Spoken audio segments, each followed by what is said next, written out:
As the dispute is getting longer in the tooth, it doesn't seem like Jesse Bates is going to be training with the Cincinnati Bengals, let alone maybe playing anytime soon until there's a possible resolution in terms of playing on the franchise tag or not, as his preference is probably to get as big of a bag he possibly can.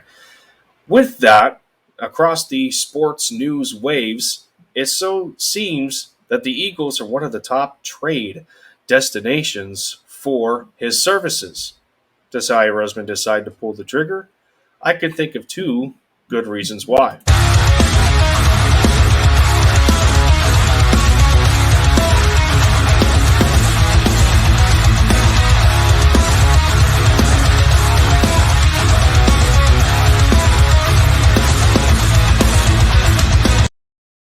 What is up, Bird brothers and sisters? Lindy Endzone is in for the touchdown, taking the lead for the Philadelphia Eagles, one video at a time. Yes, round two today in terms of content. And again, this is another polarizing discussion that a lot of people have had up to this point already and trying to figure out what is ultimately going to happen with the Jesse Bates situation, if he remains a Cincinnati Bengal or not, as we can all pretty much imagine that he is one of the top important assets on that football team. But in terms of the Philadelphia Eagles, and well, while they upgraded at the safety position, there's still a good handful of people, or maybe more, that aren't exactly satisfied because they're not a big name. Based on where they were before. It's not like they were a top tier starter and so on and so forth. So before we get into a little bit of the conversation, to which I have a couple ideas as to why something like this would happen. Make sure you all set your calendars for tomorrow evening at 8 p.m., in which Touchdown Talk takes a little rewind with Joey Shakes coming back to the channel after episode 13. He and I, we had a segment on there for Touchdown Talk, which was before the draft. So it's going to be good to have him on the channel again to discuss post-draft and upcoming training camp anticipations. You guys aren't going to want to miss this one. This will be Joey's third visit to their channel. I always appreciate him coming on, and we seem to kick ass every time. We do a stream together and just bounce off each other very easily. So you guys aren't going to want to miss that one. With that said, let's get a little bit into as to why I feel that this could be a potential move for the Eagles to make to acquire Jesse Bates. Now, the first thing that pops into my head is that we already witnessed Howie Roseman want to throw the bag at another safety for his services. One being the former free agent Marcus Williams out of the New Orleans Saints, who, well, inevitably, not inevitably, but if you want to call it that, if you want to call it that, then so be it, because, some Eagles fans seem to think that, the bigger names don't ever want to come here, but that's not the here nor there. Marcus Williams eventually ended up choosing the Baltimore Ravens over the Eagles. And while it has been speculated to, find out that the contract structure, negotiating wise, both deals were very similar that Marcus had on the table, and he ended up choosing the Ravens. I think the annual value was something around $14 million a year, and I think the Ravens were able to match it, and he went on and chose them instead. So, understanding that, and really, is it going to take like 15 to 16 million for Jesse Bates?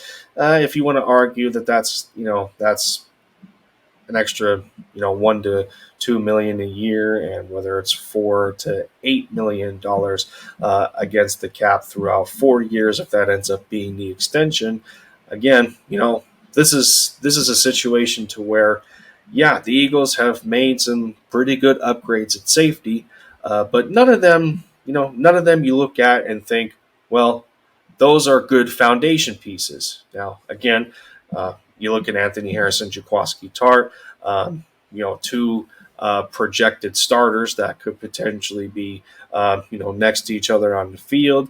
But at the same time, they both come in as strong safeties, so you have to imagine that a first string look could look like Anthony Harrison, Marcus Epps, or second string could look like Jaquaski Tart and Kayvon Wallace. I mean, who knows? To this point, we will find out on training camp. But nonetheless, the other reason that pops to mind for me is, well,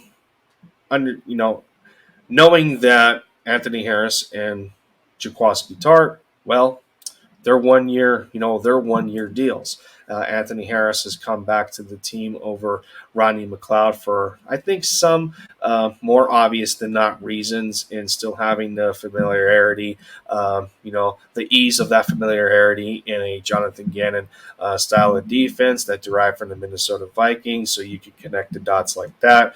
And, whereas you look at a guy in Jaquaski Tart, he provides a nice, a good physical stature to his game. He's a great tackler. He's aggressive. He can be aggressive at the catch point. Doesn't allow for a lot of breathing room when he collapses down closer to the line of scrimmage, and in terms of specific coverages. He's a guy that you could potentially rely on if you need to drop him in a cover three type of look that needs to cover the curl or the flats, stuff like that. So he has there's a little bit of a trust there when it comes to a guy like Jaquaski Tart. To whereas leading into it, as you hear my puppy upstairs in the background. But leading into it, that's where I would make the decision personally to decide to go with him over a guy in Anthony Harris, because I feel that from a versatility standpoint, Jaquaski Tart provides more in that he can play both free safety and strong safety. If Jesse Bates comes in as a free safety, which is his dominant position, then you can make an easier transition with a guy like Jaquaski Tart. You move him to strong safety, and that's a pretty good core of starters going forward, in which you have your foundation piece in Jesse Bates. And if you want to try and maintain Jaquaski Tart and get him to sign another deal to stay on the roster, then you would be in a pretty good position at that point. So.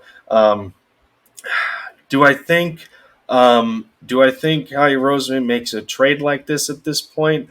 I'm not exactly sure. However, some people think to believe with the release of Craig James that a roster spot is open. Oh, well, let's go. I mean, that's our chance.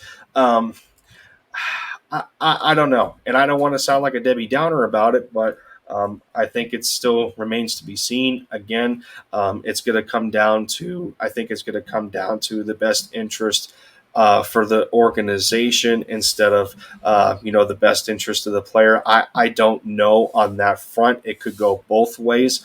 But ultimately, Jesse is going to want to go to a team where he can get the most out of himself, in terms of him being the de facto number one on that football team. And I think that's why going forward, maybe that's the reason the Eagles are number one in some of these lists, because it would be an easy transition. With him being the number one in Cincinnati, he can keep that role going to Philadelphia. So those are some of my compiled thoughts on the situation. So let me know what you guys think down in the comments on the whole Jesse Bates scenario. What kind of assets would we have to give up in order to acquire him? What kind of contract could he be looking at in order for us to keep him and not have him go through something similar to what's currently going on with the Cincinnati Bengals. But yeah, let me know your thoughts down in the comments, everybody. And with that, I'm going to get out of here. Fly, Eagles, fly, bleed green. You already know the deal. Have a good night, y'all. Take care of yourselves, and I will see you next time.